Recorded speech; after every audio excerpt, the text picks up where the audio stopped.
So hello everyone and welcome to my channel. और आज की वीडियो में हम लोग बात करेंगे एक्यूट पीआईवीडी या स्लिप डिस्क में हम कौन सी बेस्ट एक्सरसाइज कर सकते हैं स्टार्टिंग एक्यूट फेज़ में, जिससे कि हमारे दर्द में काफ़ी राहत आए। पीआईवीडी या स्लिप डिस्क क्या है? जब भी आपकी जो डिस्क है वो वर्टिब्रा के बीच में से या तो आगे माइग्रेट कर जाए या पीछे माइग्रेट कर जाए, तो होता क्या है कि जब वो माइग्रेट करती है तो पीछे निकलने वाली नसों को वो दबाती है। मोस्ट कॉमनली जो डिस्क है वो पोस्टीरियरली माइग्रेट करती है। इसका कारण ये है कि हमारे जो डेली रूटीन है उसमें अधिकतर एक्टिविटीज़ वो होती हैं जिसमें हम बेंडिंग करते हैं। तो होता क्या है, जब भी हम आगे की तरफ झुकते हैं तो वर्टिब्रा के बीच में जो डिस्क है वो पीछे माइग्रेट करती है और निकलने के बाद नसों पे दबाव डालती है। उससे क्या होता है, कमर में दर्द, कमर का दर्द पैरों में जाना, सुनपन, झंझनाहट, जिसे हम लोग आम भाषा में शियाटिका भी बोलते हैं। क्योंकि ये most commonly L4, L5, S5, S1 वाले एरिया पे ज़्यादा स्लिप डिस्क अकर करती है। सबसे ज़्यादा अकरेंस इसकी उसी लेवल पे होती है, इसलिए हम इसको शियाटिका बोलते हैं, क्योंकि वहीं से शियाटिका नर्व निकलती है। तो आज मैं आपके साथ 3 एक्सरसाइज ऐसी बताने जा रहा हूँ जिसे आप लोग एक्यूट पीआईवीडी या स्लिप डिस्क में कर सकते हैं, जिससे कि आपको राहत बहुत मिलेगी अपने दर्द में। स्लिप डिस्क या शियाटिका या पीआईवीडी को कंफर्म करने के लिए SLR टेस्ट, स्लम टेस्ट किए जाते हैं या फिर MRI में देख के और लक्षणों के आधार पर इसको डायग्नोस किया जाता है। तो अगर आपको पीआईवीडी डायग्नोस हुआ है तो आप ये 3 एक्सरसाइज करके अपने दर्द में बहुत राहत पा सकते हैं। So let's start with the practical demonstration.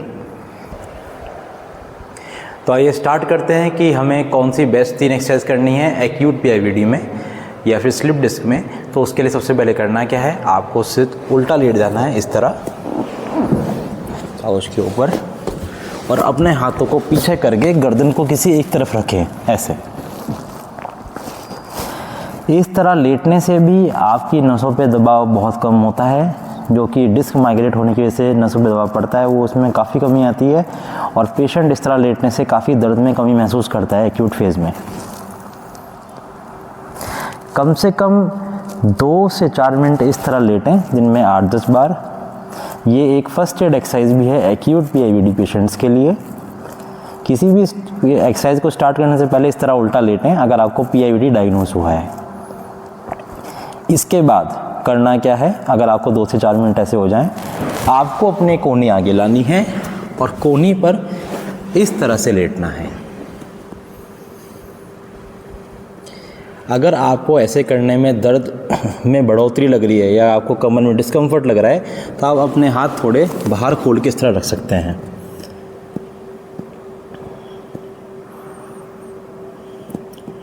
दो से 4 मिनट ऐसे रहें, और ऐसे करने में अगर हाथ में तनाव पड़ रहा है तो आप अपने हाथों को इस तरह रख सकते हैं ठोड़ी के नीचे और इस तरह से लेट सकते हैं।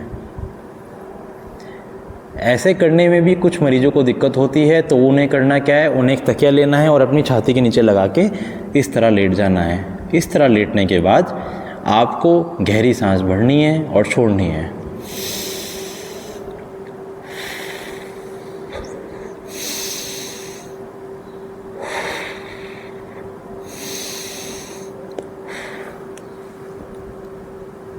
इस तरह लेटने के बाद आपको करना क्या है, 2 से 4 मिनट जब आप इस तरह लेट के, आपको ये ध्यान रखना है कि जो आपका कमर और पैर का दर्द है वो बढ़ रहा है या घट रहा है, इसको आपको मॉनिटर करना है।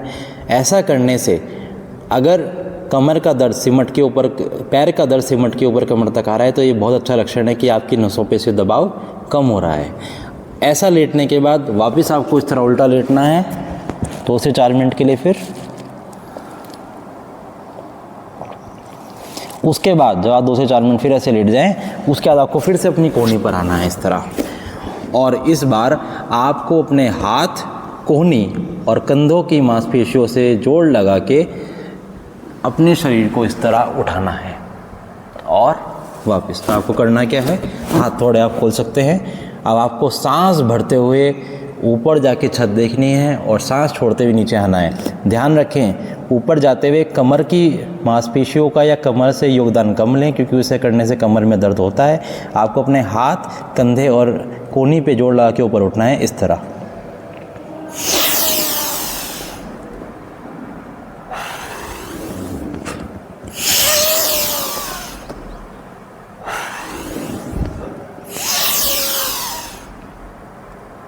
इस तरह आपको कम से कम 15 बार करना है एक सेशन में, और ऐसा 3 बार, एक बारी में एक सेशन में 3 बार करना है। 15 रिपीटेशन एक बार होंगे, ऐसा ऐसा 3 बार। फिर आपको इस प्रक्रिया को दिन में 4 से 5 बार दोहराना है। तो एक सेशन में आपको तीन रैप्स करने हैं, 3 सेट्स करने हैं। 3 सेट्स में 15-15 का रिपीटेशन होगा। ऐसा दिन में 4 से 5 बार दोहराएं और सांस को इनकॉर्पोरेट करें एक्सरसाइज के साथ एंड रिलैक्स। एक बात ध्यान और रखेंगे, जब भी आप इस तरह से उठ रहे हैं तो कमर का पैसिव मूवमेंट हो, सारा एक्टिव जो कंट्रीब्यूशन है मांसपेशियों का वो हाथ, कंधे और कोहनी से हो। इससे कमर में लोड कम पड़ेगा। और ऐसा करते हुए समय भी आपको ध्यान रखना है कि आपको कमर के लक्षण दर्द पैरों में बढ़ रहा है या पैर से सिमट के ऊपर कमर में जा रहा है। पैर से सिमट के ऊपर कमर में जा रहा है तो बहुत अच्छा लक्षण है। तो मैं एक बार दोबारा से बताता हूँ करना क्या है। सबसे पहले एक्यूट PIVD के पेशेंट को इस तरह लेटना है।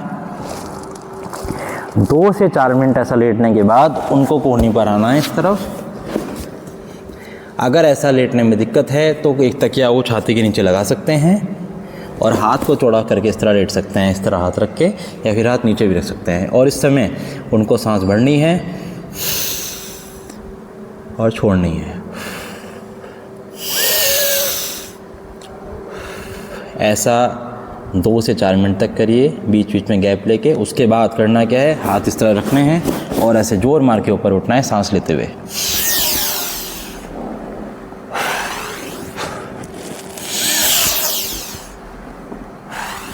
ऐसा एक बारी में 15 बार करें, ऐसे 3 सेट करें एक बारी में एंड रिलैक्स।